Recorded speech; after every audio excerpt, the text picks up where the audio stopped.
Olá pessoal, muito bom dia para todo mundo, que todo mundo seja bem-vindo, hein? Tá chegando o AB1 dessa quinta-feira, dia 29 de janeiro. Então, vamos às informações de hoje. Ao vivo com a gente tem Fábio Gomes, Gessé Ascioli, Lohana Nunes e Joel Almeida. Fábio vai dizer pra gente quais são os destaques do nosso portal nessa quinta-feira e tem informações sobre o combate às drogas lá no sertão. Fábio, bom dia para você. Oi, Almir, muito bom dia para você, bom dia para todo mundo que está acompanhando a gente aqui nesse AB1 de quinta-feira. A gente tem informações sim sobre o combate ao tráfico de drogas, porque a PRF, a Polícia Rodoviária Federal, apreendeu 2 quilos do skunk, que é uma droga popularmente conhecida como super maconha por conta do efeito potencializado desse alucinógeno. Essa mulher ela foi encaminhada até a Delegacia de Polícia de Serra Talhada, o material foi apreendido e apresentado à Polícia Civil e daqui a pouco eu volto trazendo mais detalhes sobre como essa apreensão aconteceu, Almir. Muito bem, Fábio. Gessé vai trazer informações importantes para quem vai comercializar produtos nesse carnaval e vai precisar de reforço no fornecimento de energia elétrica, por exemplo. Bom dia para você, Gessé. Elmi, bom dia para você, bom dia para quem está nos acompanhando. Pois é, esse é um momento em que as pessoas costumam empreender, né, fazer aqueles eventos, enfim, tudo tem relação aí com as ligações de energia elétrica e é importante ficar ciente de um reforço ou de uma ligação específica através da fornecedora de energia elétrica, que é a Neoenergia Pernambuco. Então a gente vai trazer todas essas informações, como proceder em situações como essa, com segurança e com responsabilidade para brincar o carnaval da maneira segura. É isso, Gessé. Lohana Nunes vai falar sobre a nova prorrogação do prazo para a contestação dos descontos indevidos no benefício do INSS. Bom dia para você, Lohana. Bom dia, Almir, para você, para todo mundo de casa, exatamente. Inclusive, estamos aqui na porta do INSS. Daqui a pouco a gente vai conversar com um especialista, né, que é um advogado tributário. Ele vai ajudar, previdenciário, melhor dizendo, ele vai nos ajudar a entender como é que funciona todo esse processo e essa prorrogação que vai até o dia 20 de março, mesmo com a suspensão dos trabalhos e do funcionamento aqui do INSS. Daqui a pouco todos os detalhes para quem está em casa. Tá certo, Lohana. Joel vai abrir o nosso consultório para falar sobre conjuntivite. É esse o assunto de hoje no AB Saúde. Bom dia, Joel. Bom dia, Almir. Um ótimo dia também para você que está junto da gente aqui no AB1 para ficar bem informado até 1h da tarde. E aqui, como você falou, a gente vai falar sobre conjuntivite. Almir, a conjuntivite é uma inflamação que dá nessa parte branca do olho porque essa inflamação atinge a membrana, que é uma pelezinha que cobre essa parte. E aí causa irritação, queimação e se não cuidar, dependendo do tipo de conjuntivite, que há diversas formas, pode até causar cegueira. Por isso é bom ficar atento aos sintomas e correr para o médico. Daqui a pouco a gente vai conversar com o oftalmologista que vai tirar todas as dúvidas. Claro, você pode participar também desse bate-papo e tirar todas as suas dúvidas. Almir, eu volto com você. Muito bem, Joel. É isso, turma. Estamos juntos nesse AB1 que está começando agora com muita informação para você.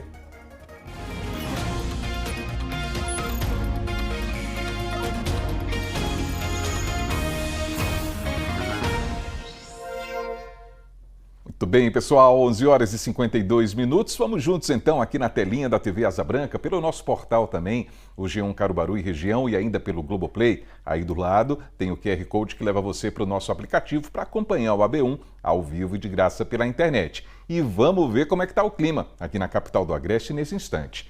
Bom, a previsão do tempo está dizendo que o dia deve ser de sol, sol assim, entre nuvens, e que à noite o tempo pode ficar um pouquinho mais aberto, menos nublado. A temperatura nesse instante está marcando 31 graus. A mínima não deve passar dos 20, hein?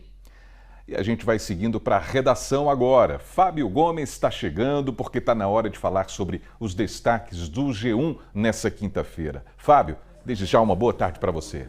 Oi, Almir. Boa tarde para você também, meu amigo. Boa tarde para todo mundo que está ligado aqui com a gente nesse AB1. Um dos principais destaques de hoje aqui do G1, Almir, é a respeito de uma mulher que foi detida pela Polícia Rodoviária Federal com 2 quilos do skunk, que é uma droga popularmente conhecida como super maconha. Essa ação aconteceu durante uma fiscalização na BR-232, na madrugada de ontem, em Serra Talhada, no sertão de Pernambuco. Essa mulher, ela estava dentro de um ônibus que estava saindo de Belém do Pará, no Pará, com destino para o Recife, na capital Federal aqui de Pernambuco. Durante essa verificação dos passageiros, essa mulher informou não possuir nenhuma bagagem no compartimento inferior do veículo, mas durante a inspeção na bagagem de mão foram encontrados 2 tabletes dessa droga. A gente acompanha nesse momento imagens da Polícia Rodoviária Federal, né, conferindo do que se tratava esses tabletes, né, até eles confirmarem que era o skunk, a super maconha. Essa mulher, ao ser questionada pelos policiais, ela confessou que havia sido contratada para fazer o transporte dessa droga de Belém até o Recife. Ela foi apresentada à Delegacia de Polícia Civil de Serra Talhada e poderá responder por tráfico de drogas. Para conferir todos os detalhes sobre esse caso, é só acessar o G1, Almir. E também, acessando o G1, tem informações sobre o SISU, né, Fábio? Exatamente, Almir. Tem informações sobre o SISU, informações importantes, porque agora foi lançado, né, foi divulgado, aliás, a lista das pessoas que foram contempladas com essas vagas, né, a seleção unificada, o resultado da chamada regular foi divulgada hoje e a lista de aprovados já está disponível no site do programa do SISU e também do MEC. Essa edição, vale lembrar, que ela vai selecionar alunos para o primeiro e o segundo semestre letivo desse ano. Essas inscrições aconteceram durante o período do dia 19 ao dia 23 de janeiro e quem foi selecionado na chamada regular deve procurar a instituição de ensino superior a partir do dia 2 de fevereiro para seguir com o processo de matrícula. É importante conferir os prazos e as etapas definidas pelas instituições para que o candidato não tenha nenhuma eventual surpresa desagradável. Quem ainda não conseguiu uma vaga ainda pode acessar o programa de hoje até o dia 2 de fevereiro e manifestar o interesse na lista de espera e esses candidatos concorrerão às vagas que não foram preenchidas na chamada regular. Apontando a câmera do celular para o QR Code que aparece na tela, o candidato, o telespectador do AB1 que está acompanhando a gente nesse momento, pode conferir todo o passo a passo de como fazer essa manifestação para a lista de espera e também as demais orientações com relação ao cronograma do programa SISU e também informações complementares sobre o ProUni, que é outro programa também que oferta nessas oportunidades para que as pessoas tenham acesso ao ensino superior através das faculdades privadas, né, das instituições de ensino superior privadas. Para conferir todos estes detalhes, é só conferir o G1, Almir. Perfeitamente, Fábio. Muito obrigado, então, pelos destaques de hoje. Bom batente para você e até amanhã. Obrigado, Almir. Bom trabalho para você também e uma excelente tarde para todo mundo que acompanha a gente. Valeu. 11 horas e 56 minutos. Vamos seguindo porque começou hoje o mutirão do TRE para a coleta biométrica dos eleitores. Esse é um ano muito importante. Eleições gerais, é um ano importante para o país, para os estados, enfim. Gessé Acioli vai falar sobre esse assunto agora. Hein, Gessé? Pois é, Almir, a gente chega falando sobre esse assunto importante porque em outros momentos a gente já reforçou a necessidade, né, da atualização cadastral para realização da biometria, né, já que é um processo bem simples, rápido e necessário para agilizar o processo eleitoral. Eu estou aqui com a Osiane Melo, que é analista do Judiciário Federal, e ela vai trazer as informações para a gente sobre o mutirão que está ocorrendo exatamente para agilizar esse processo, que é simples, mas que muita gente às vezes deixa para a última hora e nesse mutirão reforça aí a necessidade das pessoas estarem realizando esse procedimento de atualização cadastral. Boa tarde. Boa tarde, Gessé. Boa tarde a todos que nos assistem nesse momento.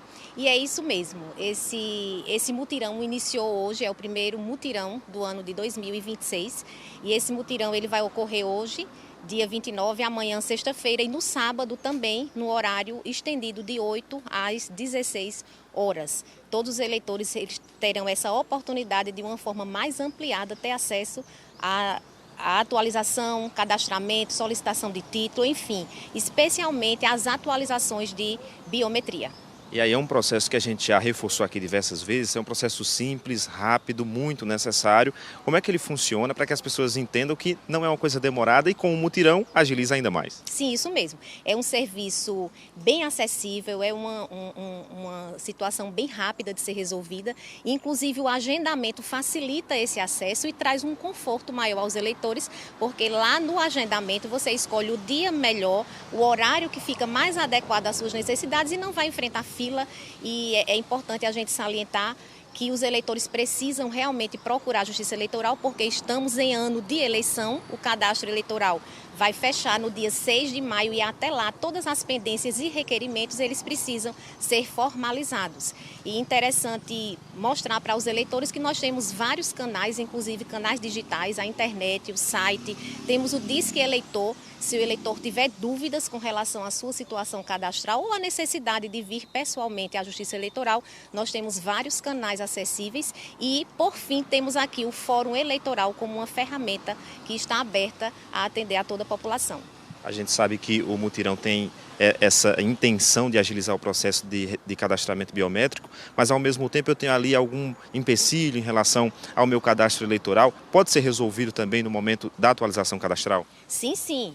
O intuito maior do mutirão é atualizar os cadastramentos biométricos, mas não estão incluídos todos os outros serviços que a Justiça Eleitoral proporciona ao eleitor relativos à inscrição eleitoral. Então, alistamento eleitoral, a pessoa que vai tirar o título pela primeira vez, sejam revisões eleitorais, que são alterações no cadastro, seja transferência de domicílio ou qualquer outro serviço de suspensão de direitos políticos, inclusive, nós estamos aqui à disposição no plantão, salientando que o plantão ele refere-se exclusivamente às questões de atendimento de inscrição eleitoral. As outras questões processuais, que faz parte do nosso ofício também, no dia do plantão, especialmente no sábado, elas não vão estar funcionando, apenas a central de atendimento.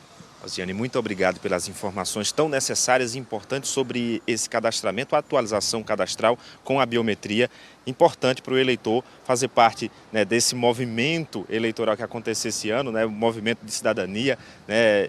E aí a gente tem a oportunidade de fazer esse cadastramento através, né, desse mutirão que acontece aqui em Caruaru e em todo o país. Almir.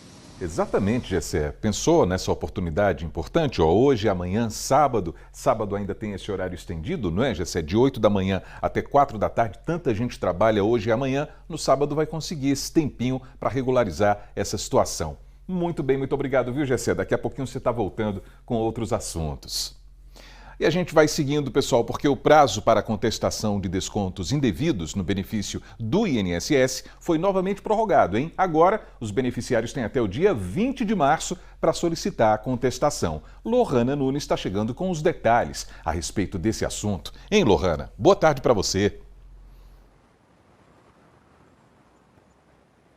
Boa tarde, mais uma vez, Almir, para você, para todo mundo de casa. A contestação essa é importantíssima e é importante que os aposentados, previdenciários, né, beneficiários aí do INSS, fiquem atentos ao contra-cheque ali, ao extrato do banco, que é o mais importante para ver todos esses descontos. Para a gente entender melhor os pormenores a respeito desse processo, a gente trouxe aqui o Davi Brito, que é advogado previdenciário. Ele vai explicar para a gente justamente esse processo, né, doutor? Seja bem-vindo, boa tarde para você.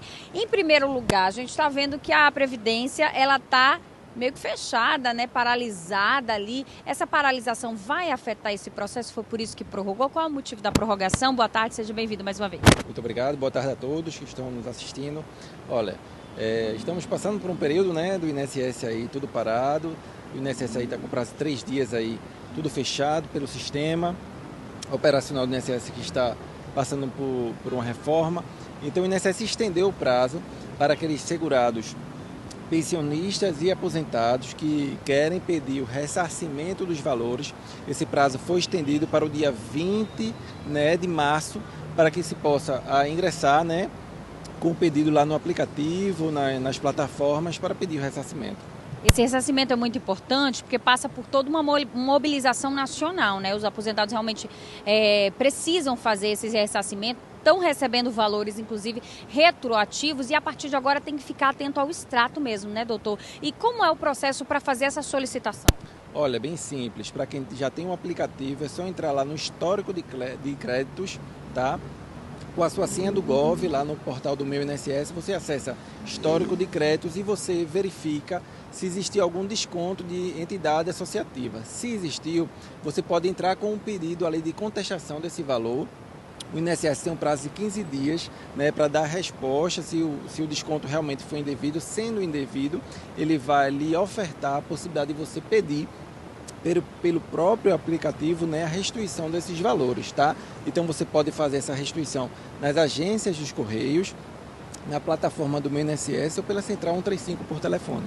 Certo, é importante que o idoso esteja atento, né, principalmente para que ele não seja lesado nesse processo. Então, os familiares também podem ajudar nesse sentido, olhando ali no aplicativo. Caso a pessoa não tenha acesso à internet, era importante vir presencialmente ao INSS, mas não é possível essa possibilidade. Mas caso ele perca, vamos dizer, né, ele não tem acesso à internet, a Previdência está paralisada.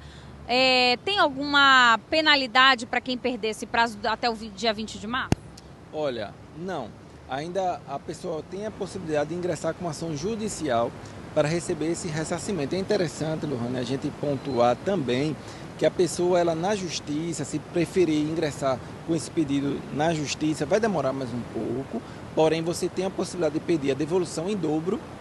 Então, os valores que foram descontados vai ser em dobro e também você pode pedir, né, a indenização por dano moral. Então, um dinheirinho a mais, tá bom? Mas essa possibilidade só se dá na justiça com profissional habilitado advogado.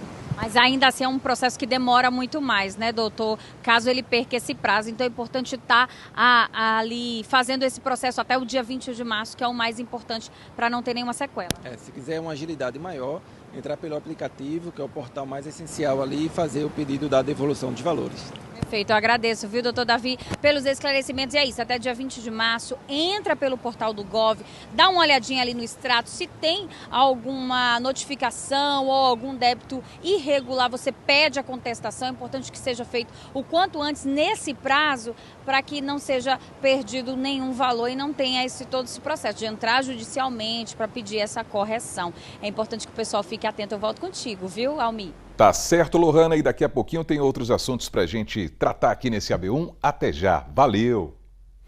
Vamos falar sobre essas coisas do dia a dia também, porque ir ao mercado tem sido um desafio. A alta no preço dos produtos faz o consumidor ser ainda mais cuidadoso, criterioso na hora das compras. E claro, pesquisar é o modo mais usado para evitar gastos maiores. Veja na reportagem que a gente preparou. Ir ao supermercado, lidar com a oscilação nos preços de vários produtos, tentar o equilíbrio entre o que se recebe de salário, o que deve ser destinado para alimentos e entre o que se precisa. Olha que não é tarefa fácil para a maioria. E nesta missão, percorrendo os corredores deste supermercado no Universitário em Caruaru, Dona Rosário, contando só com a memória para levar o necessário para casa. Eu tenho tudo já em mente, o que falta a gente leva. Vai aí de cabeça lembrando o que precisa? Isso mesmo. E o orçamento pega de surpresa? Dentro do padrão, senão cai fora e não dá certo. Dentro dos conformes? Isso. Porque a amiga é uma dona de casa o quê? Excelente. As oscilações mexem com o orçamento. Ora pegam um determinado produto, ora alteram o preço de outro. Pegando como referência dezembro passado, o acumulado dos últimos 12 meses da inflação pelo IPCA foi de 4,26%. E aqui encontramos Dona Maria José preocupada em ter tudo anotado. Ela prefere assim a organização. Sempre que eu comecei a fazer compra, quando eu casei, que eu comecei a fazer compra, sempre organizava tudo para não faltar, né? Para quando chegar no mercado, você chegar em casa e dizer, eita, esqueci tal coisa. E aqui não, tá tudo organizadinho, você leva tudo. Quando chega no final do mês aí, leva um susto no orçamento ou tudo tranquilo? Não, sempre a gente leva um susto, porque geralmente aumenta algumas coisas, mas também tem algumas coisas que baixam um pouquinho. Aí você vai compensando? Vai compensando, uma cobra o defeito da outra. Contamos com o acompanhamento dele, do doutor em finanças Ricardo Galvão. Se há estratégias, se há como economizar de fato no supermercado, ele compartilha com a gente. Algumas dicas que a gente pode seguir. A primeira delas é entender que os preços estão oscilando muito. Hora sobe, hora desce. Então, se você encontrar um produto que não seja perecível num preço muito bom, compre mais, guarde em casa, lembrando de não gastar mais porque comprou mais. Mas essa é a primeira dica e é muito valiosa. Compra quando está barato e deixa lá guardado. Quando ele subir de preço, você já tem, já comprou mais barato. A segunda dica que a gente pode dar é a clássica pesquisa de preços. Então você vai procurar pela internet, nos mercados e nas lojas, tudo aquilo que você está precisando, fazer uma extensa pesquisa antes de escolher o mais barato. E a terceira dica envolve a necessidade de substituição de itens. Às vezes você tem um determinado item que ele pode ser substituído e você vai gerar muito mais economia trocando aquele item e não necessariamente pesquisando mais barato. Você vai comprar outro item que vai render muito mais. A gente pode exemplificar esses itens? Por exemplo, material de limpeza é muito comum. Você tem materiais de limpeza que eles rendem muito mais. Então você pode até ter um determinado material de limpeza que seja até um pouco mais caro, mas ele rende tanto a mais que acaba saindo mais barato. Então material de limpeza tem muito essa questão da substituição. Alguns itens alimentícios também, mas aí vai do gosto do familiar, das preferências da família.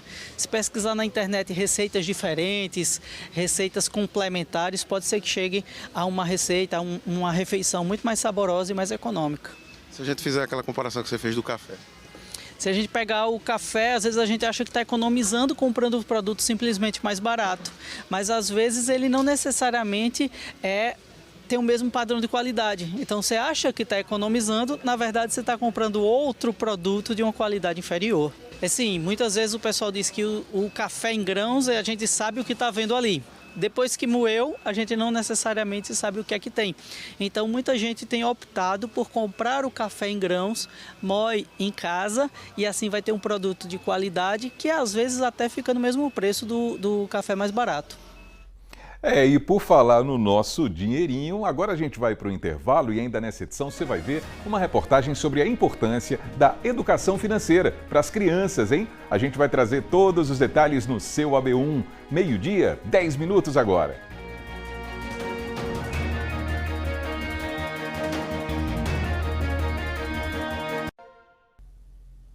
Então a gente está de volta com o seu AB1, meio-dia, 12 minutos, e agora a gente vai falar sobre algumas medidas de segurança muito importantes quanto ao fornecimento de energia elétrica nesse período de carnaval, nesse período de folia. Gessé está voltando para falar a respeito desse assunto agora. Não é isso, Gessé? Conte tudo. Pois é, Almir, a gente sabe que nesse período o pessoal empreende, faz aquele comérciozinho ali adaptado já para esse período de carnaval, tem aqueles também que fazem os eventos, então tudo isso tem relação com o fornecimento de energia elétrica e a gente precisa ficar ciente do que fazer, do que é necessário ficar atento para fazer uma festa segura. Eu estou aqui com o Alexandre, que vai nos ajudar a entender como é que funciona. Ele é analista comercial da Neoenergia. Então, Alexandre, o que é que a gente deve entender na hora de realizar um procedimento? Eu vou empreender, vou fazer um evento, preciso do fornecimento de energia para um ponto fixo, temporário. O que é que eu preciso saber para realizar esse procedimento? Boa tarde. Boa tarde a todos. É isso. Primeira coisa que você tem que fazer para a ligação provisória, principalmente nesse período de carnaval ou de qualquer outra festa, primeiro você procura a prefeitura, a gente precisa de um termo, você tem que ter uma autorização para poder funcionar no local, na cidade, você precisa ter isso. Em posse do termo, você procura na Energia e aí faz a solicitação da ligação provisória, pelo menos com 5 dias de antecedência, para que a gente possa programar e ir a campo, apresentando documentos como CPF, RG, o local, onde vai ser o endereço completo. A carga é principal, você tem que declarar lá a carga, o que é que você vai utilizar para que a gente possa calcular qual vai ser o consumo provisório e faturar, emitir a fatura para que você pague. Há uma taxa também de ligação e desligamento, que a gente chama, para ser feito isso.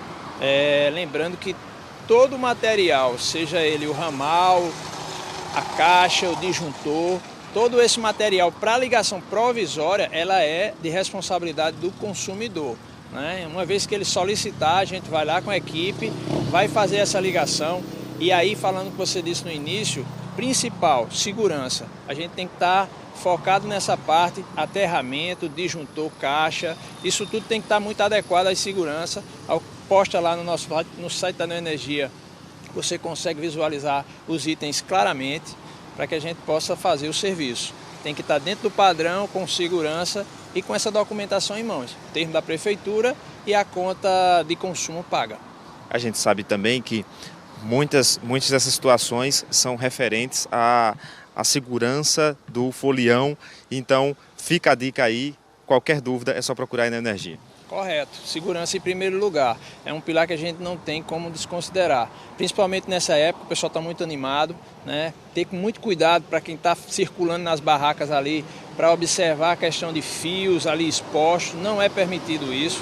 Caso tenha, você sinaliza, a gente vai estar com várias equipes do carnaval aí espalhadas, tomando conta. E se tiver, sinaliza que a gente vai tomar um cuidado. Alexandre, muito obrigado pela participação aqui conosco.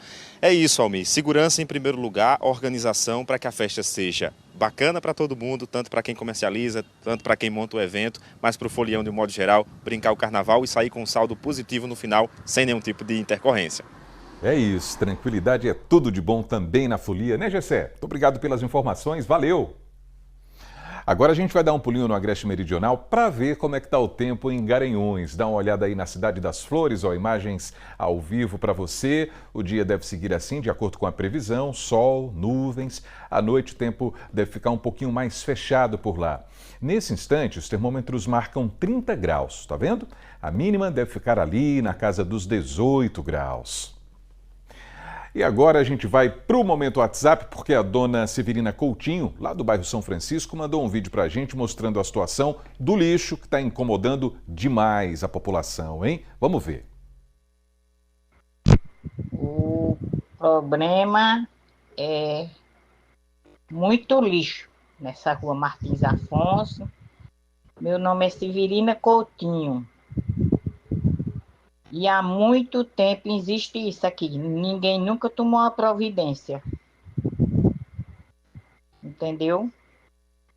Aí eu gostaria muito que fosse resolvido esse problema, porque é muito chato. Na frente da casa, esse lixão. Uma hora aparece rato, barata, muriçoca, essas coisas. E o povo não está nem aí. Mas um dia tem que ser resolvido esse problema. Tem sim, dona Severina. A senhora está certa. Obrigado pelo envio desse vídeo aí, ó. Sobre essa situação, a gente procurou a Secretaria de Serviços Públicos de Caruaru e eles disseram que o recolhimento dos entulhos e do lixo acumulado está na programação para ser realizado até a segunda-feira. Aí a Prefeitura reforça ainda que a coleta de lixo no bairro São Francisco é realizada todo dia, durante a noite, e que para evitar situações assim é fundamental seguir esses dias e horários da coleta, não é? Colocar o lixo direitinho, fazer o descarte de forma correta, já que há esse recolhimento de acordo com a programação da Prefeitura. Então, dona Severina, a gente vai aguardar, não é, que o pessoal faça o recolhimento aí desse lixo, desses entulhos também, e que a população colabore, claro. A gente reforça que você também pode participar do Momento WhatsApp, é simples, é só gravar um vídeo mostrando o que é que está acontecendo aí na sua rua, no seu bairro, manda pra gente, é esse aí o nosso WhatsApp, ó, 991988212. Meio-dia, 18 minutos. O assunto agora é educação financeira na escola, hein? Aqui em Caruaru, alguns estudantes aprendem desde cedo a ter responsabilidade e consciência quanto ao uso do dinheiro. Vamos ver? Ao menos uma vez na vida, durante a infância, a criança já teve contato com o fato de guardar um determinado valor para algum tipo de objetivo. Comprar um brinquedo, fazer um passeio e até para objetivos de longo prazo. Essa é uma tentativa comum e básica que os pais herdaram da prática de economizar, método simples do que se observa como orientação financeira. Esse especialista aponta que a educação financeira, quando tratada durante o período inicial da vida, faz toda a diferença. A parte da vida financeira vem dos hábitos. E a gente desenvolver hábitos ainda na infância vai fazer com que fique muito mais fácil para o adulto conseguir prosperar. Apesar de eficaz, o tema da educação financeira no Brasil é algo ainda pouco comum às famílias. Uma pesquisa recente aponta que cerca de 21% dos brasileiros apenas tiveram educação financeira antes dos 12 anos de idade, o que reflete no futuro. Mas essa orientação tem mudado. Cerca de 53% das famílias têm buscado conhecer um pouco mais de educação financeira para melhorar essa relação com os filhos. Por isso, esse tema, debatido na escola, é tão importante. O que é aprendido aqui é levado para casa e para a vida. Tayane é coordenadora dos anos iniciais da escola e explica que já nos primeiros anos de ensino, a escola trata sobre o tema com os estudantes. A gente tem uma disciplina chamada Projeto de Vida, que um dos eixos integradores é o empreendedorismo, né? Aí já nos anos iniciais, fazemos a feira de empreendedorismo, onde eles aprendem ali a importância do investimento, o que é investir, o que é lucro. Eles também, lá nos anos iniciais, eles fazem listas de compras e vão ao supermercado com os professores para entenderem como administrar, o que é troco. Então, assim, eles trabalham também. Tem um projeto dentro da educação financeira nos anos iniciais, onde eles levam para casa, eles participam da lista do orçamento familiar, onde eles vão entender o que é necessário a família ter de dinheiro para administrar, onde eles podem economizar enquanto alunos. Então, acho que assim, a Feira de Empreendedorismo também vem para os anos finais, onde eles trabalham essa venda, essa troca, e envolve toda a comunidade escolar. Os pais vêm, participam, e o lucro, eles entendem que eles podem tanto ser beneficiados como beneficiar alguém. Modalidade de ensino que, para os especialistas, traz um senso de responsabilidade desde o início da vida. Eles serão adultos muito mais conscientes do ponto de vista financeiro, eles vão mudar a própria realidade e aquelas pessoas que vão interagir com ele também vão ser influenciadas e acabam por melhorar a própria vida também. Conhecemos exemplos de crianças e adolescentes que têm recebido conhecimento e participado de projetos dessa natureza. Guilherme é estudante do 3º ano e já observa a educação financeira como algo que fará parte da sua vida profissional. A educação financeira na escola eu vejo de muita importância, porque é na escola ali que você vai ter uma interação com seus colegas e eu acho essa interação muito importante, você saber mais, né, dessa parte financeira e praticar no dia a dia. E é com a interação que a gente vai aprimorando os nossos passos, né? Às vezes uma coisa que a gente não sabe, o nosso amigo sabe. Às vezes uma coisa que ele não sabe, a gente sabe. E a gente vai ajudando um ao outro, né? Sempre. E para uma área que a gente quer, isso é muito importante. Seja qualquer área, seja o direito, seja a medicina. Isso é muito importante a gente ter essa educação e saber como investir nessa parte financeira. Arthur, que é 3 anos mais jovem, está no processo e já se mostra conhecedor de muitos pontos na temática financeira. Conseguir administrar o dinheiro de um jeito correto, né? Botar alguma renda, a pessoa, por exemplo, separar uma parte do dinheiro para usar uma coisa para o proveito próprio e também para outras coisas mais necessárias, né? E também ajuda muito porque é uma coisa que, querendo ou não, a gente usa no dia a dia, né? A gente usa no dia a dia, consegue usando... Mesmo uma pessoa trabalhando em uma área diferente da matemática, diferente das ciências exatas, vai continuar usando a educação financeira. Por exemplo, um pai, né, vai usar a educação financeira para administrar as contas, essas coisas na casa, né? Em um exemplo da educação de base, Alice é estudante do 5º ano e já passou por diversas experiências que já lhe ajudam na prática do dia a dia, além da escola. A gente aprende muito a cuidar do dinheiro, a economizar, a gente aprende já a como vender, a como se dar com a vida financeira. E aí, essa ideia de aprendizado na escola tem sido levado para casa? Como é que teus pais também trabalham essa dinâmica? Assim, eu não levo muito para casa, por causa que eu ainda estou no começo, mas eu vou aprendendo a economizar, a juntar meu dinheiro, comprar alguns cofrinhos para colocar em algumas coisas, alguns dinheiros, e vou juntando até um valor exato. Até para ter aquele valor para um objetivo futuro. Nessa dinâmica importante entre escola e casa, os pais já observam avanços positivos. Os pais ficam encantados. Na verdade, pelo fato do filho ter essa noção da importância de ser educado financeiramente, eles levam e muitos pais são conscientizados com os filhos, né? Às vezes, a família não vai muito bem estruturada financeiramente e o filho chega com essas informações e eles nos agradecem. É tanto que eles amam essa feira de empreendedorismo e participam diretamente. É lindo, o evento é lindo e não só conscientiza os nossos estudantes, mas eles levam essa bagagem para casa e fazem a diferença dentro do lar. E fica as dicas para melhorar o comportamento financeiro para pais e filhos, pensando em um futuro mais organizado. O principal está na família, está em casa.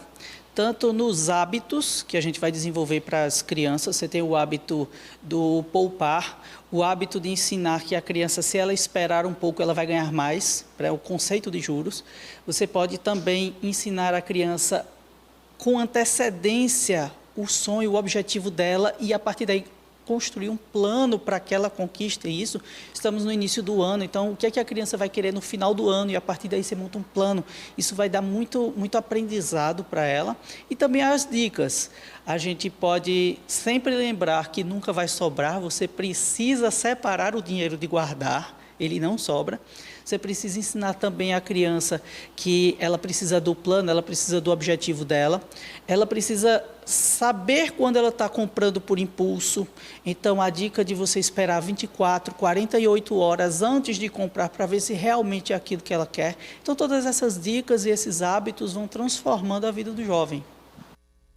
Muito bem, intervalo chegando, hein? Na volta tem o AB Saúde. O tema de hoje é conjuntivite. Um especialista vai falar ao vivo sobre esse problema que atinge e irrita demais os olhos, hein? 12h, 26 minutos, a gente volta já.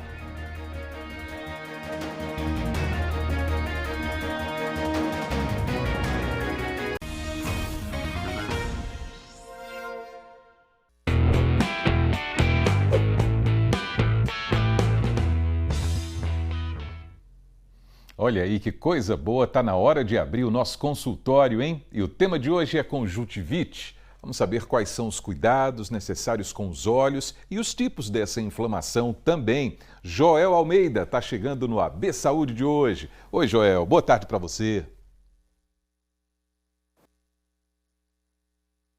Boa tarde para você, uma ótima tarde também para você que está conosco aqui no conjuntivite.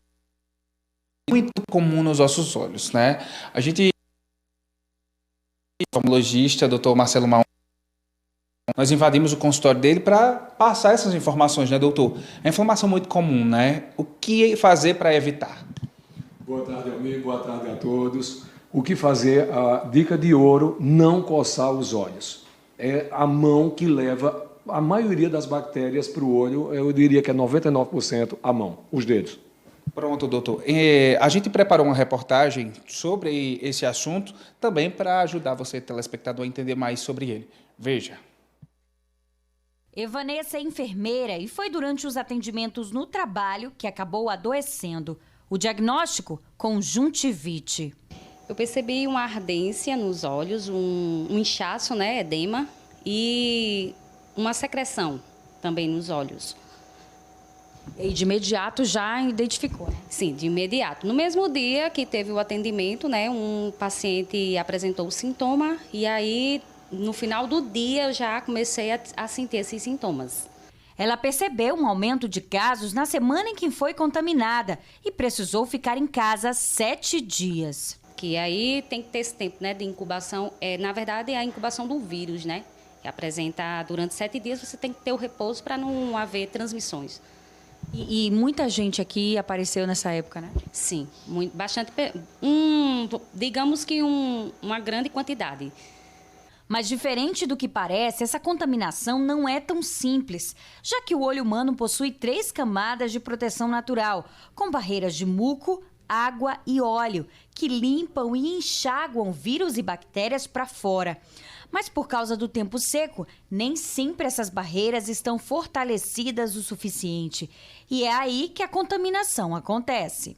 Com Margarete, essa contaminação aconteceu por causa da irmã dela, que já estava contaminada. O descuido aconteceu enquanto cuidava dela. Eu comecei cuidando da minha irmã, porque ela estava infectada, né? E estava com outro problema também no olho. E pelo descuido, eu tive muitos cuidados em fazer a higienização, mas teve um momento que eu acho que eu me descuidei e fui infectada. E fiquei muito mal, porque fiquei vários dias infectada e deu trabalho de tratar. E é a lubrificação dos olhos, limpeza das mãos e do rosto, além de uma boa alimentação, que são grandes aliados no combate a essa contaminação. Margarete já aprendeu. Eu fazia a higienização dos olhos várias vezes por dia. Eu acho que a cada 2 horas, até porque doía muito se ficasse sujo. E higienização das mãos constantemente.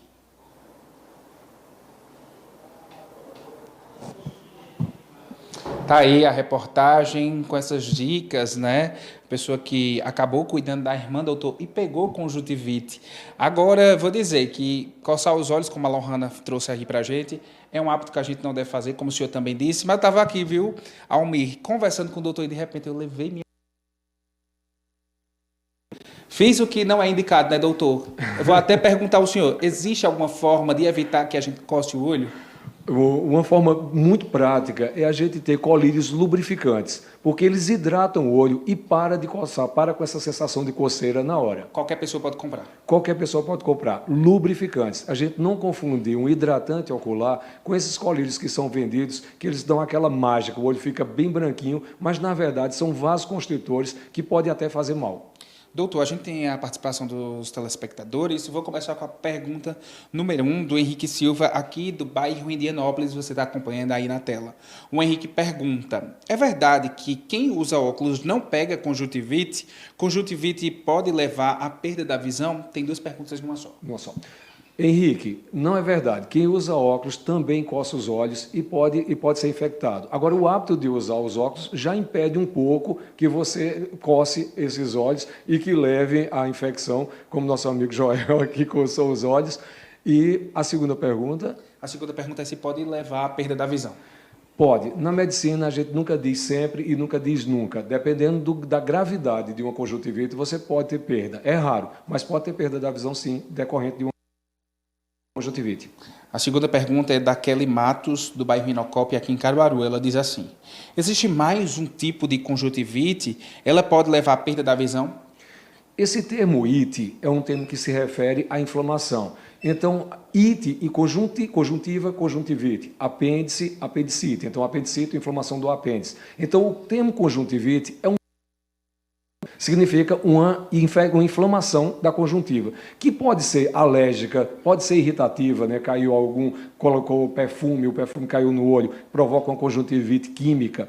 E também pode ser fúngica, viral ou bacteriana. Cada um tem suas características. Pergunta 3 é do Rivaldo, de Santa Cruz do Capibaribe. Ele pergunta, a conjuntivite pode ser ocasionada por conta dos olhos estarem secos ou por causa de sujeira nas mãos, por exemplo? Já são dois fatores predisponentes para a conjuntivite, né? O olho seco faz você coçar mais os olhos, então já predispõe. E a mão, aí junta, como diz a história, a fome com a vontade de comer. O olho já está seco, irritado, e você leva a mão com bactérias ao olho, é tiro e queda para uma conjuntivite. Alda Jaqueline, de São Bento do Una. Todas as conjuntivites são contagiosas, e se caso não cuidar com medicação, pode deixar sequelas? Não, Alda, nem todas as conjuntivites são contagiosas. Como eu disse, a conjuntivite é uma inflamação da conjuntiva que tem diversas causas. Pode ser viral, pode ser alérgica, pode ser química, então nem todas são. Temos conjuntivites muito graves, como as conjuntivites fúngicas, que são aquelas que acontecem normalmente depois com acidentes com planta, que essas são bastante graves e devem ser diagnosticadas rápido. Doutor, a quinta pergunta é da Vitória Duarte, do Santa Rosa, aqui de Caruaru. Ela pergunta, procedimentos estéticos como o alongamento de cílios, onde a profissional utilizou um material mal higienizado, pode trazer conjuntivite? O alongamento dos cílios é um capítulo à parte. Tivemos muito, quando começou eu posso dizer modismo, né? Quando começou esse modismo, tivemos muitos acidentes aqui. Ia colocar uma cola para poder colar esse cílio e essa cola caía dentro do olho. Eu acho que a técnica evoluiu. Hoje eu mal atendo alguém com algum problema ocular decorrente dos cílios. E eles passaram a ser até meus amigos, porque com os cílios as mulheres não coçam muito os olhos e diminuiu muito o problema com os cílios. Então hoje não contraindicaria os cílios postiços, não. Doutor, muito obrigado pelas informações. A gente sabe que essas informações ajudam muito o telespectador. Boa tarde a todos. Pronto, Almir, o doutor falou aí, deu dicas práticas de que as pessoas não devem coçar os olhos. Tem que ter muito cuidado agora no carnaval, porque muita gente aí circulando nos bloquinhos, né, nas troças, às vezes pega dinheiro, pega no celular, coça o olho, e aí a gente sabe que aumenta bastante o número de conjuntivites. Almir. Joel, muito obrigado pelo AB Saúde de hoje, muito obrigado ao doutor Marcelo também conosco. E a gente segue falando sobre saúde ainda. Agora a gente vai falar sobre a hidratação nesse calor que está fazendo. Lohana Nunes está voltando porque tomar água é fundamental nessas temperaturas elevadas, né, Lohana?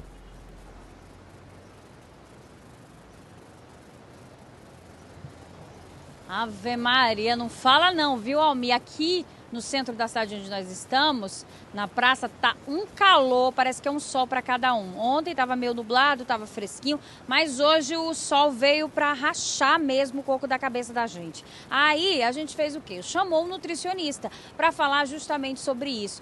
Em momentos assim de muito calor, né, Jefferson, que está aqui com a gente? Ele é um nutricionista, viu, minha gente? Ele vai explicar para a gente essa importância da hidratação em momentos como esses, em que a gente estava aqui sofrendo no calor. Inclusive, já estamos aqui ó, na barraca da dona, como é o seu nome? Da dona Keila, aqui no centro da cidade. Aí já tem um coquinho, água mineral, que é justamente isso que a gente precisa nesse momento. O corpo sente essa necessidade, né, Jefferson? Boa tarde, seja bem-vindo. É isso mesmo, boa tarde. Durante esses períodos mais quentes, o nosso corpo utiliza a água para poder fazer o que a gente chama de termorregulação. É através dessa água que a gente consegue esfriar um pouco mais o nosso corpo e também ela serve para outras funções, como por exemplo o transporte de nutrientes, para ajudar no funcionamento intestinal, mas acima de tudo em dias mais quentes para realmente manter um equilíbrio na nossa temperatura corporal. E a gente já ouve que durante os dias a gente precisa ingerir aí pelo menos 2 litros de água. 3 litros com sucos e frutas, como é que funciona? Veja só, de fato só quem vai hidratar é a água ou a água de coco. Então quando a gente fala nessa ingestão de água, nós estamos nos referindo apenas à água. E 2 litros ele pode ser muito para uma pessoa e pode ser pouco para outra pessoa. Então, quanto maior for a sua massa corporal, ou seja, quanto maior for o seu peso, maior vai ser a sua necessidade de água. E tem uma continha meio rápida que a gente faz para descobrir quanto seu corpo precisa, que é multiplicar o seu peso por 35. Então, por exemplo, se você pesa 100 quilos, você precisa de 3,5 litros de água. Então, 2 litros pode acabar sendo insuficiente para hidratar o seu corpo. É importante ficar atento a esses detalhes, né? E quanto mais calor, mais água também, porque o corpo evapora com suor? Exatamente, porque esse suor serve para que a gente possa resfriar a nossa pele, o nosso corpo. Então a gente precisa estar bebendo água para manter sempre essa hidratação e esse equilíbrio na temperatura corporal. A partir do momento que a gente bebe pouca água, o nosso corpo começa a dar alguns sinais, como por exemplo dor de cabeça, o intestino fica mais preguiçoso, a pele fica mais ressecada, você pode realmente se sentir um pouco mais cansado, mais fadigado. Isso realmente é indicativo de desidratação.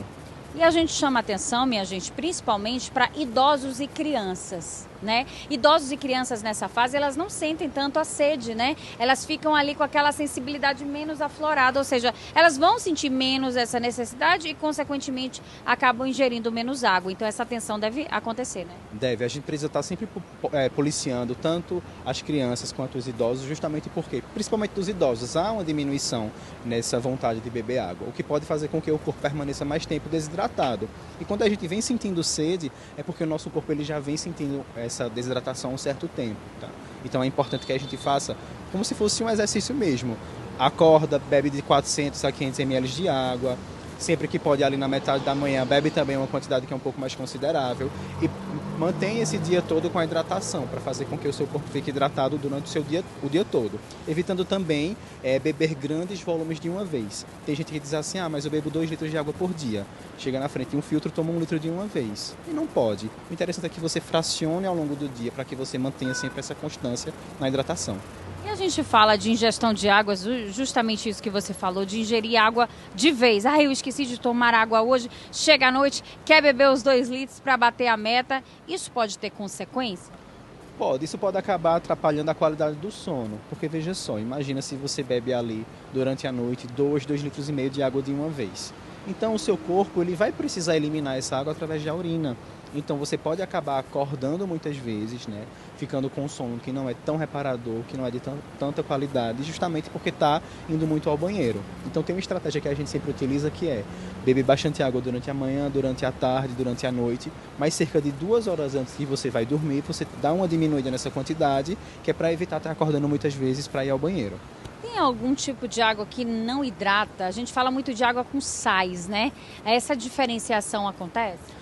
Acontece, porque o que é que a gente tem? Quando a gente, por exemplo, pensa em um isotônico ou em algum tipo de água que ela realmente tem a adição de sais minerais, eles também vão potencializar essa hidratação. Tanto é que a água de coco ela é uma excelente aliada para hidratar o nosso organismo. Só que muitas pessoas acabam confundindo essa hidratação com o uso de sucos, com o uso de chás, até mesmo com líquidos de uma forma geral, café, refrigerante, e isso não hidrata o nosso corpo. Então quando a gente pensa assim, olha, determinada pessoa precisa de 3 litros de água por dia, é de água. Não entra nessa conta suco, não entra nessa conta chá. E principalmente se o seu consumo de chá for um chá diurético, como o chá de hibisco, chá de cavalinha, dente de leão, que vai induzir uma maior diurese, que é a eliminação de líquidos. Então você precisa repor essa água também, precisa estar bebendo bastante água, que é para manter sempre o corpo hidratado. A gente fala de uma dieta, por exemplo, quem está fazendo dieta, né? Uma dieta menos calórica, muito exercício físico, isso acaba culminando ali numa diminuição da hidratação, ou seja, a pessoa acaba repelindo mais água, suando mais durante aquele exercício, e aí ele deve redobrar esse cuidado. Como é que deve ser a ingestão nesse momento? Sempre que você vai praticar uma atividade física, é interessante que você inicie essa atividade física consumindo de 200 a 300 ml de água. E aí, a cada 15 minutos de atividade física executada, você precisa tomar em média 200 ml de água, que é para manter sempre esse corpo hidratado. Nós chamamos a atenção para pessoas que treinam em locais que são muito quentes, muito abafados, ou em pessoas que treinam em horários em que o sol está mais forte, como meio-dia, 1 hora da tarde. Então a gente precisa redobrar esses cuidados. Redobrar essa hidratação, que é para o corpo não sofrer prejuízo através dessa desidratação. E a gente está aqui, viu, minha gente, na cabana da Dona Keila, e aqui a gente já conferiu o que tinha para beber. E como ele falou, né, a aliada da hidratação está aqui, ó, água de coco, água mineral sem gás, e esse mineral é justamente isso, dessa hidratação importante. E falando do centro da cidade, né, Dona Keila, passa muita gente aqui pedindo água, com muita sede, como é aqui? Sim, o dia todo. A gente sempre recebe clientes aqui para se hidratar. Até mesmo para se alimentar, mas a hidratação não foge, né? Verdade, sempre é o principal. Muito bem, a gente sente aqui que o calor, o negócio pega aqui, ainda mais meio-dia, né? A gente já procura logo uma tendinha para se proteger do sol, e o sol daqui não é brincadeira, não. E aí, nesse momento, a hidratação é uma aliada. Falando de alimentação, Jefferson, eu queria que você explicasse sobre uma alimentação mais hidratada. Ela também conta com essa hidratação?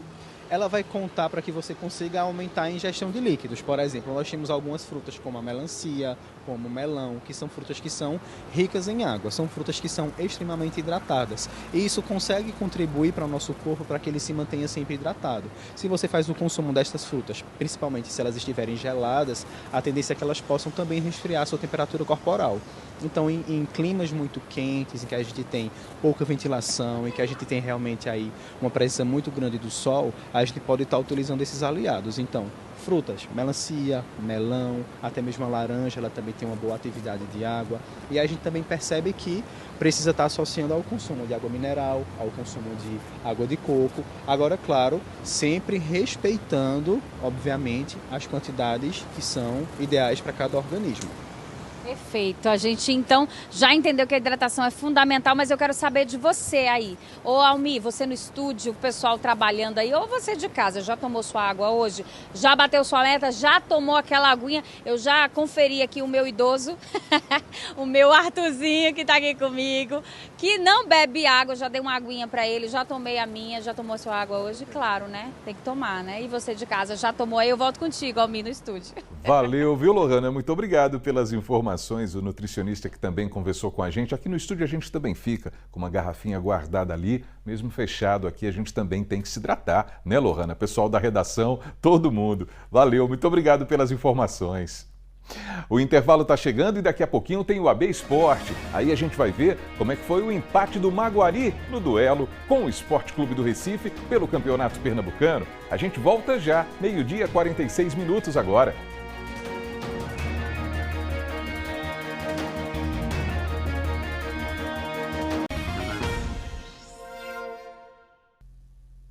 E o seu AB1 está de volta, 12h, 49 minutos, e a gente vai dar uma olhadinha na previsão do tempo em algumas cidades da nossa região, começando por São Caetano, bem pertinho aqui de Caruaru, no Agreste, mínima de 20 graus, a máxima pode chegar aos 31 por lá. Indo para a Zona da Mata, tem o município de Quipapá, mínima de 22, máxima de 31 graus. E no sertão do estado, Floresta, mínima de 23, e olha a máxima, pessoal, 37 graus, hein?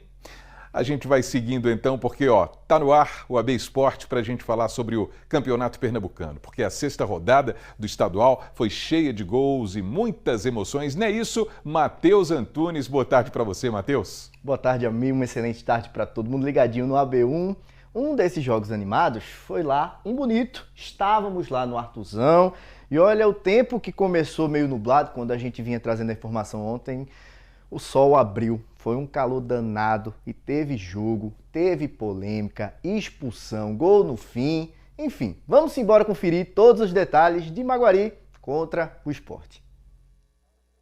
Novo jogo, confiança renovada. Mais uma vez, a torcida se fez presente. Mais de 1.000 ingressos vendidos e o Arthur Tavares ganhou clima de decisão em Bonito. Empurrado pela arquibancada, o Maguari começou o jogo com postura, marcando forte e aproveitando um Sport desligado nos primeiros minutos. E foi assim que o Maguari abriu o placar. Em uma bobeira do goleiro House, Vinícius Canu foi derrubado dentro da área e pênalti marcado. Ítalo, que havia perdido a cobrança na rodada passada contra o Decisão, chamou a responsabilidade e dessa vez não desperdiçou.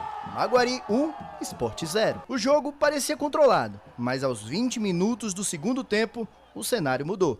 Ítalo, autor do gol, capitão da equipe, recebeu o segundo cartão amarelo e foi expulso. Com um jogador a mais, o Sport cresceu, pressionou e passou a empurrar o Maguari para o campo de defesa. O azulão até tentou segurar, mas não conseguiu suportar a pressão rubro-negra. Pênalti também para o Sport. Gustavo Coutinho na bola e deixou tudo igual no Artuzão. O empate aumentou a apreensão em Bonito. Mais uma vez, o Maguari deixou escapar uma vitória jogando em casa. Até então nós tínhamos feito grandes jogos, né? O jogo contra o Decisão nós tínhamos feito uma grande partida, fizemos 3-0 com margem para fazer o quarto, quinto. E ali aconteceu eu não sei se é um apagão, tem situações no futebol que não se justifica, só se sente, né? E nesse jogo do Sport de hoje, eu acho que a intenção nossa era vencer a partida, mas se não desse para vencer, a gente tinha que pontuar, porque a competição está começando a se desenhar agora. Você vê que os classificáveis ainda está tudo para definir na última rodada. Então era importante a gente marcar esse ponto de hoje. E infelizmente o Ítalo foi expulso e teve esse pênalti aí para que a gente pudesse empatar a partida, né? Mas eu acho que os atletas estão de parabéns.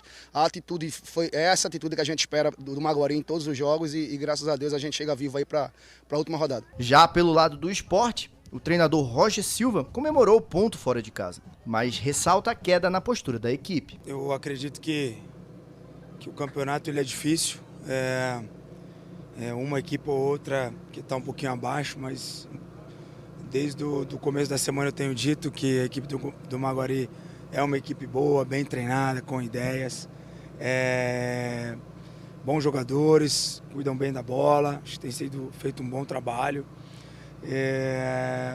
Eu acho que a negativa é sobre nós, acho que o nosso comportamento foi abaixo do esperado. Talvez a parte física hoje tenha pesado, terceiro jogo seguido, e aí a gente tem que ressaltar, né, que alguns atletas chegando e tendo que jogar, outros já numa sequência de 3 jogos, talvez tenha pesado um pouquinho. O horário, o gramado, acho que estava ruim para todos, né? Não dá para a gente também vir aqui ficar culpando isso. O azulão chegou aos 6 pontos, permanece na 6ª colocação e agora terá um confronto decisivo contra o Jaguar, valendo vaga na próxima fase. E em 2026, o time ainda segue sem vencer no Arthur Tavares. E a gente sabe a importância de vencer jogando em casa, não é, Matheus? 3 pontos em casa tem quase que um caráter obrigatório e tudo. Agora também tem o contexto da partida, não é? Tem o calor do jogo. Ficar com um jogador a menos também não é fácil, a pressão aumenta por parte do adversário. Enfim, 1-1 no final das contas, assim, não foi uma conta tão ruim para o Maguari. Claro que o torcedor queria sair de lá com a vitória, não é? Claro, Almi. E o time do Maguari, ele começou o jogo muito bem, pressionando, o Sport começou meio desligado, teve chance, inclusive o azulão, de ampliar o marcador, mas, como você mesmo pontuou, uma expulsão aos 20 minutos do segundo tempo, suportar a equipe do Sport, que é uma das favoritas ao título, que já mostrou bom futebol nas últimas 2 rodadas, 25 minutos é muito tempo, mas a gente sabe que o Maguari, ele conquista um ponto importante contra os principais candidatos ao título, ele só perdeu um jogo, empatou os outros 3 dentro do Arthurzão. Então é comemorado, obviamente fica aquele gostinho da vitória que ainda não veio jogando dentro de casa, Almir. É isso, e além desse jogo aí, tivemos outras partidas válidas pela 6ª rodada. E quais foram os outros resultados? Teve goleada, teve de tudo, né, Matheus? Teve sim, meu amigo. Vamos embora aqui pro telão para a gente acompanhar os resultados da rodada. Santa Cruz, a goleada que você falou, meu amigo. Santa Cruz demitiu o treinador Marcelo Cabo e no primeiro jogo faz isso. 6-0 contra a equipe do Jaguar, que já havia jogado bem contra o Retrô, uma surpresa. E aí vai no próximo jogo, inclusive, Alex Faustino, ex-diretor do Central aqui, sendo treinador da equipe interina até o restante da competição, mas acaba sendo goleado pelo Santa Cruz.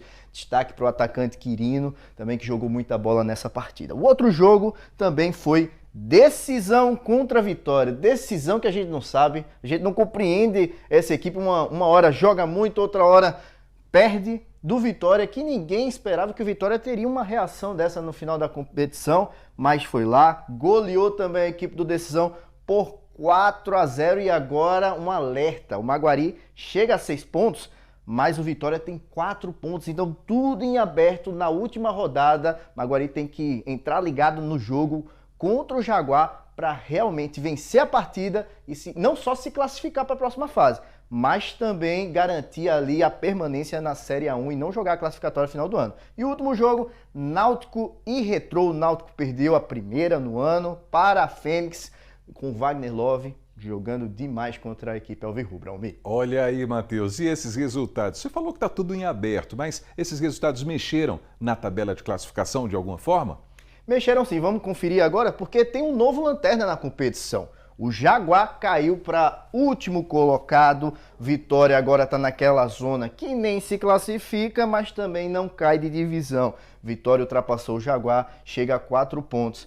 Maguari permanece aqui, olha, está com o mesmo número de pontos do Decisão, mas o Maguari tem uma vitória só e o Decisão tem 2. Santa Cruz em quarto com 3 vitórias, 10 pontos. Retrô com 11 pontos e 3 vitórias. E aí entra o G2. Veja que Retrô e Sport têm o mesmo número de pontos. Então tudo vai ser decidido na última rodada. E o Náutico já é líder, já garantiu com a derrota, com um empate, na verdade, do Sport contra o Maguari. O Náutico já garantiu essa primeira colocação, Almir. Então a gente aproveita para falar sobre a Copa do Brasil, porque tem time da nossa região que vai estrear nessa competição. Pois é, e olha, foi definido ontem o adversário do Maguari, vai ser o Laguna, lá do Rio Grande do Norte, o time que é vegano. A gente depois vou combinar com o Ebert pra gente fazer uma matéria explicando sobre esse time, viu? Arthur Tavares, o jogo é dia 18 ou 19, mas eu vou ficando por aqui, hoje tiveram muitas informações. Vou também convidar vocês a estarem acessando lá o nosso portal GE Caruaru Região para saber as outras informações que temos lá, tudo do universo esportivo pertinho da gente. Forte abraço, Almir e pessoal de casa, até amanhã. Valeu, Mateuzinho, valeu, turma. O AB1 tá terminando agora, hein? Uma ótima tarde para todo mundo e até amanhã, se Deus quiser. Valeu!